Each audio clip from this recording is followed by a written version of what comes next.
আসসালামু আলাইকুম ওয়া রাহমাতুল্লাহ। বন্ধুরা দেখতে পাচ্ছেন খুবই মনোরম একটি পরিবেশ। এটি মূলত দিনাজপুরের সব থেকে বড় মাঠ, যেটাকে গৌড়ের শহীদ মাঠ বলা হয়। এটা হচ্ছে একটি ঈদগাহ মাঠ। এই ন্যাচারাল পরিবেশে আজকে আমি আপনাদের সামনে একটি গুরুত্বপূর্ণ বিষয় নিয়ে আলোচনা করব। সেই বিষয়টি হচ্ছে যে মহিলাদের বন্ধ্যাত্ব বা মহিলাদের সন্তান না হওয়া।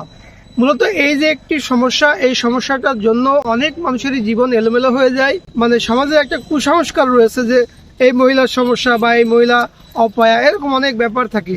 কিন্তু বিষয়টি হচ্ছে যে এটি একটি রোগ এবং এই রোগের চিকিৎসা রয়েছে। তবে হোমিওপ্যাথিতে এই চিকিৎসাটা সব থেকে ভালো হয় এবং খুব সহজে এই চিকিৎসাটা করা যায়।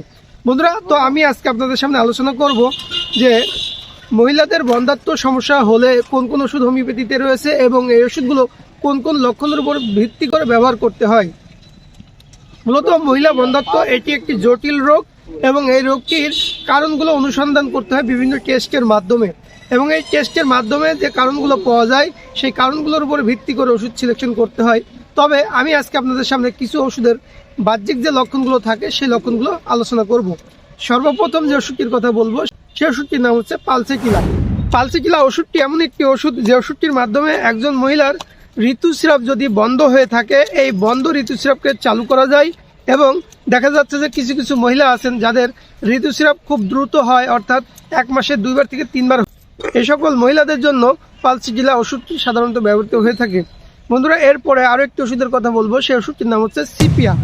সিপিয়া ওষুধটি মূলত ওই সকল মহিলাদের জন্য বেশি ব্যবহৃত হয়ে থাকে যে সকল মহিলাদের বাচ্চা পেটে আসে কিন্তু 3 মাস, 4 মাস বা 5 মাসের সময় এই বাচ্চাটা অ্যাবর্শন হয়ে যায়, বা যেটাকে আমরা গ্রামের ভাষায় বলি যে বাচ্চা পড়ে যায়, বাচ্চা থাকে না।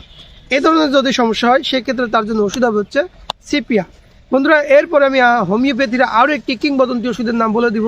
সেই ওষুধটির নাম হচ্ছে সিকেলিকর।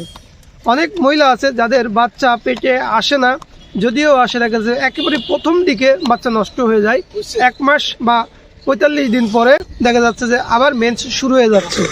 এই ধরনের সমস্যা যদি হয় 1 মাস 2 মাস পরে যদি মেন্স শুরু হয়ে যায়, তাহলে তার জন্য ওষুধ হবে হচ্ছে সিপিয়া। বন্ধুরা, এছাড়া অনেক মহিলা আছে যাদের বাচ্চা পেটেই আসে না, অর্থাৎ বাচ্চা কনসেপ্ট হয় না। এই ধরনের যদি সমস্যা থাকে যে কনসেপ্ট হচ্ছে না, সেক্ষেত্রে তার জন্য ওষুধ হবে হচ্ছে মেডোরিনাম। মেডোরিনাম ওষুধ